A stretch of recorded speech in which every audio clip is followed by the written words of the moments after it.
Chances are, if you're in a dark night, your life wasn't serving you.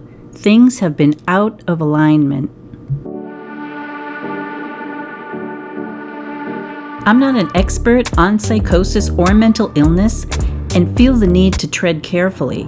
My videos are based on my personal experience and what I have learned over the years. But it is an issue for many of us that experience what I refer to as a spontaneous Kundalini activation. We are everyday people that did not and are not doing any practices in order to awaken the energy. If you are new to all of this, please go to my channel homepage where all my videos are listed. I explain the process and the symptoms and some ways to soothe. There is also a playlist of 16 videos listed as Wake Up with KT. It's been years for me now, and I'm in a new phase, but I think it's an important topic, especially for those like me that had no idea what was happening.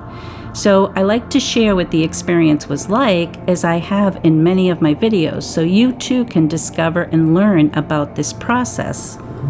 Whatever your situation and process is, and however you decide to handle it, there is no judgment here. There is no one size fits all, and we must each take care of ourselves. People, especially young people, are being brought to psychiatrists and psych wards, which is not what they need in most cases. They don't need pills, they need time to work through the distortions. Imagine waking up one morning on another planet or another dimension. This is what it feels like.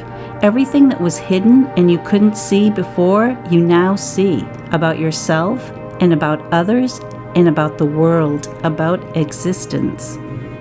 It's hard when you go through the process when you're younger and family are worried about you and take you to the doctor, understandably so in some cases. For a time, when I was giving readings, a young woman was facing this exact challenge with her parents. Her friend wanted me to help or get involved peripherally, but when I consulted my inner guidance, I was told to hold back, that she did indeed need the conventional assistance that she was getting.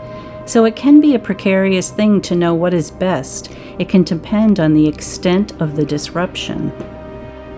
Most of us are aware that something significant is happening, and it can be frightening and unsettling. If you're not aware and believe that nothing is happening, then you most likely would need some assistance, as it may not be a spiritual awakening process.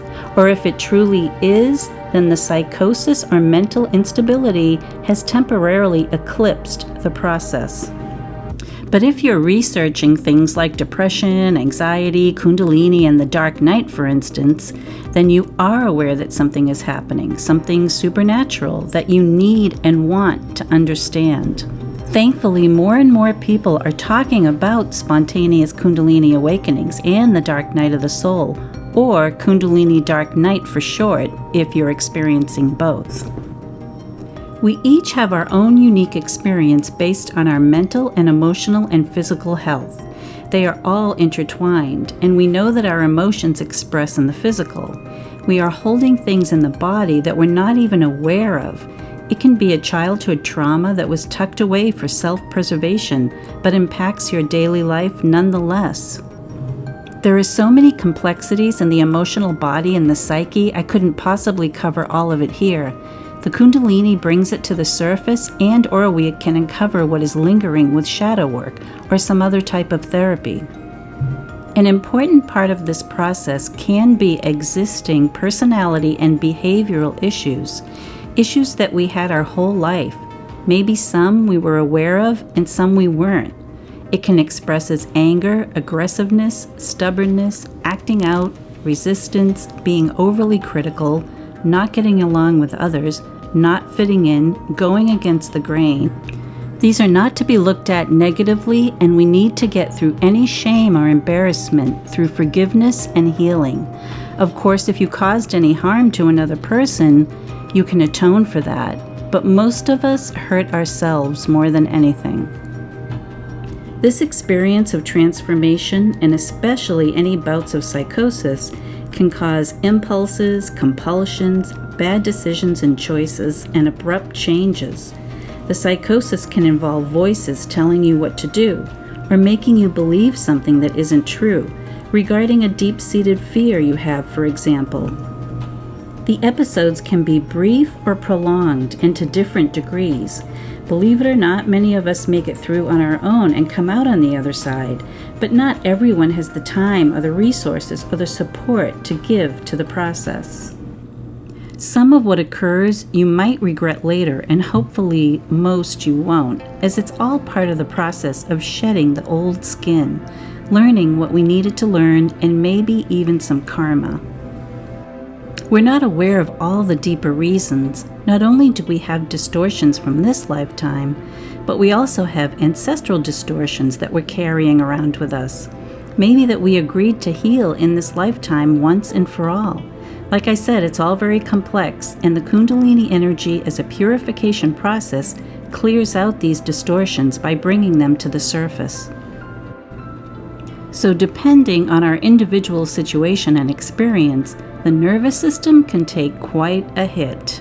We are now tossed about in the proverbial sea to be washed clean. Some of us have more to deal with than others, and it's not easy to just go back to what is called a normal life. Nor do we want to. The nervous system connects to the brain, so you can see how this is an all-encompassing experience and process. The nervous system includes the brain, spinal cord, and a complex network of nerves. This system sends messages back and forth between the brain and the body.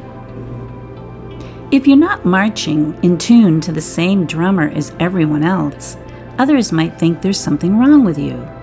When we give up our old life for a new or different one, they might not understand why we would give up our well-paying job, or why would we move? Why are we seeking nature, peace, and freedom? Don't we know we have to work to survive and to thrive? Lots of people end up living in their car during this process because the old world, the old life feels so foreign. They can't just slip back in, although many have to with no other choice. And while that's a tough road, it's a necessary one, and who knows, maybe it's part of your path. We have to follow our own compass and not compare it to others in the way of trying to fit another person's mold or blueprint. We all have a blueprint, a human design, a purpose, our lessons to learn. Don't be afraid to follow yours, but take care of yourself and your needs to the best of your ability. Sometimes there's no choice but to walk away from something when it's negative or toxic for you, whether it's a job, a relationship, or a way of life. But if it's not the job, then stick with it if you can, until you can make a move to something new and better. This world runs on money, and there's no denying that. But making it doesn't have to be our main purpose in life or the end all.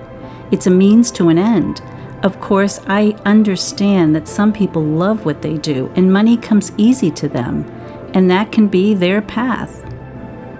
When we've been living what's considered a conventional life and then make a change to an unconventional life, it's not always smooth sailing.